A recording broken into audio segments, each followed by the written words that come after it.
So yun na nga mga besh, another order of ice Spanish latte.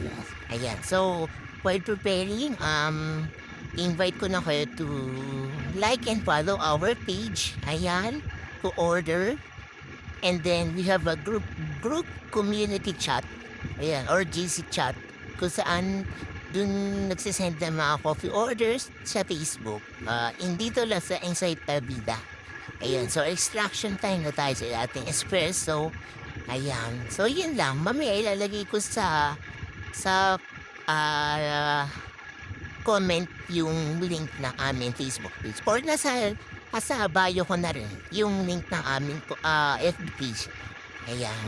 So, while extracting, kuha tayo na top quick contest. In 3, 2, 1. Tcharam! O, diba? Sabi dili lang.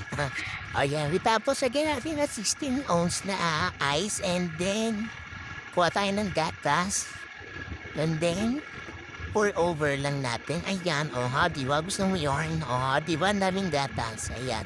And then sila natin si espresso. O ha, ayun, o.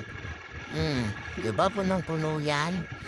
Sulit 100 nyo. So, yun lang guys. Thank you for watching and order na kayo. Bye!